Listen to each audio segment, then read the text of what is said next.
By sea, by land, by air, all roads lead to London, the biggest city in the world. The essence of London is not its size, but its variety. There is not one London, but many. Historic London, the Houses of Parliament, whose procedure still serves as a model for some nations. And the famous clock, Big Ben. Westminster Abbey, where the kings of England have been crowned for over 800 years. St. Paul's Cathedral, built by the greatest of English architects, Sir Christopher Wren. The Admiralty, nerve centre of the British Navy. The Tower of London, a grim fortress built by William the Conqueror. The British Museum.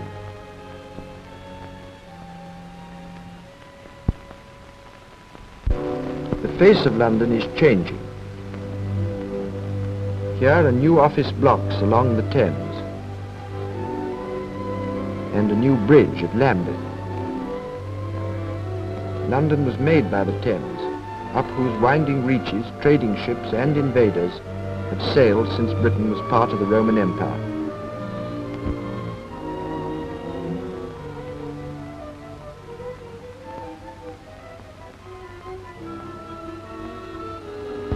Red-sailed barges take a day off once a year and race for the flag of the river.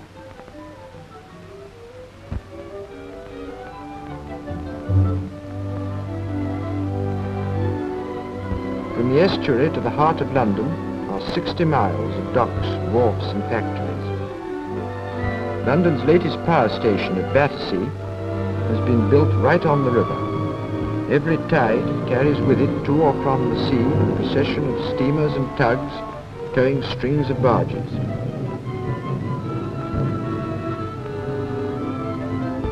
Ocean-going ships can sail right up to the Pool of London, below London Bridge.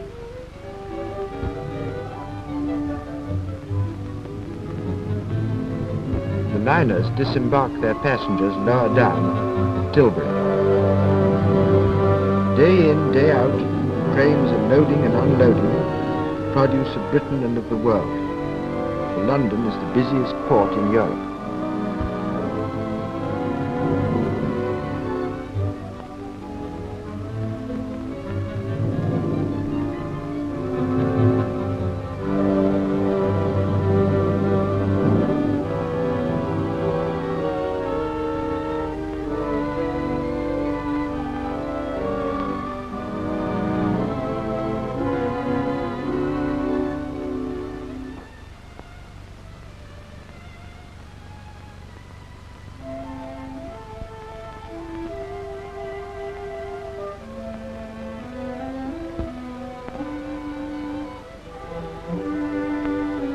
This city of 7 million people is still spreading outwards and upwards.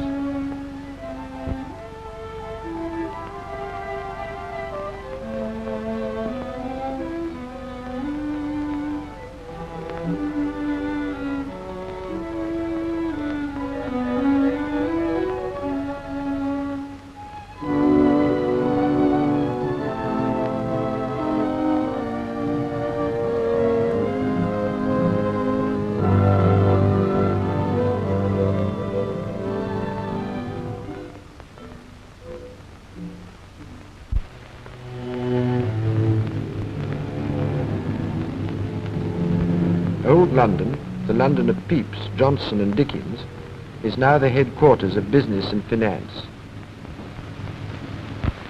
It is the bankers' and merchants' citadel. Yes, sir.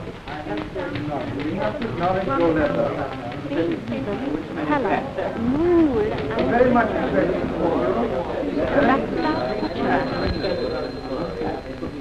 Ja, David Baltimore.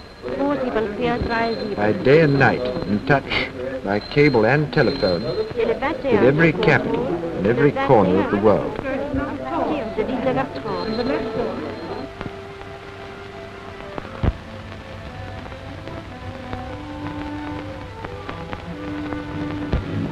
Even the city is changing its old buildings for new, and the Bank of England is in a new home. Just round the corner in Throgmorton Street, stockbrokers still do business after the stock exchange is closed.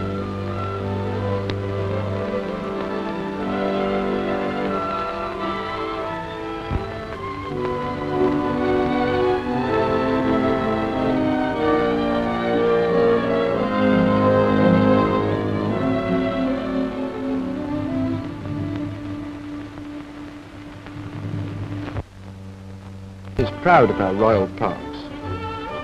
The famous Rotten Row, where London rides, is in Hyde Park, the largest and most central of all.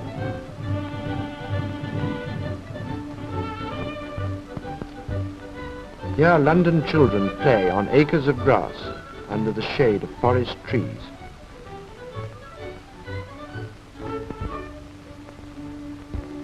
Another contrast, a typical London market, Berwick Market.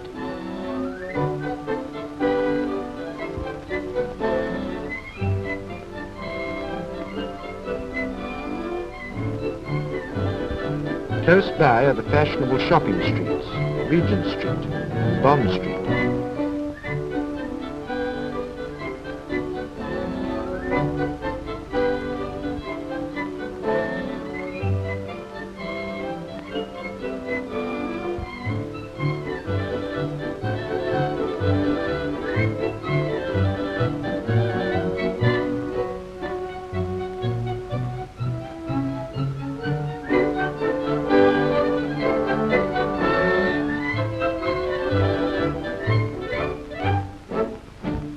Of all London types, the most famous is the London policeman. Not forgetting, of course, the policewoman. All the year round, the pageantry and ceremonial of London provide a succession of free shows for its inhabitants and visitors. Here is the Judges' Procession, which takes place each October before the law courts open.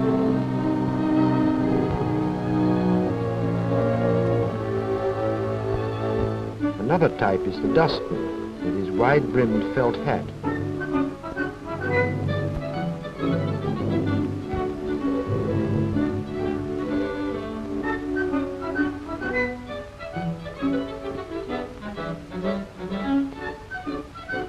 A real Cockney type is the Pearly King, with his suit covered with tiny pearl buttons.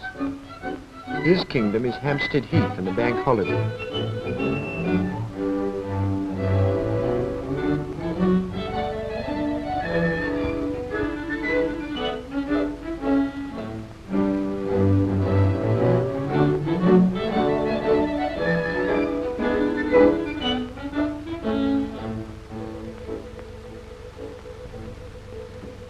Round Buckingham Palace, the London residence of the King, centres the military pageantry, which is another feature of London's daily life.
the end of the day's work. Schools, offices and shops close, and the buses, tubes and trains of the London passenger transport system are crowded with city workers, some travelling to their homes perhaps 30 or 40 miles away from their work.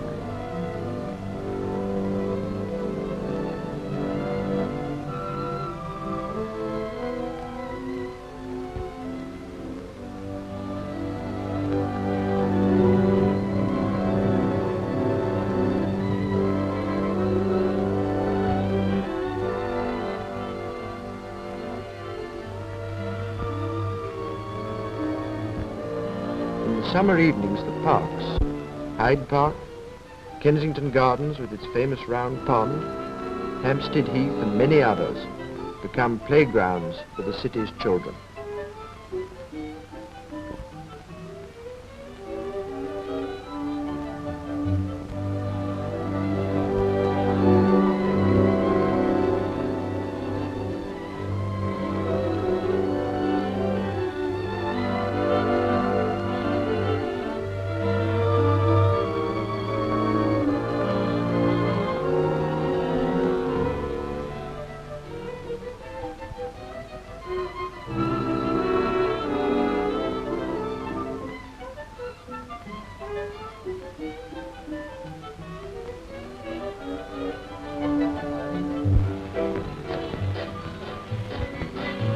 Night falls, and London, the city of pleasure, takes over from London, the city of commerce.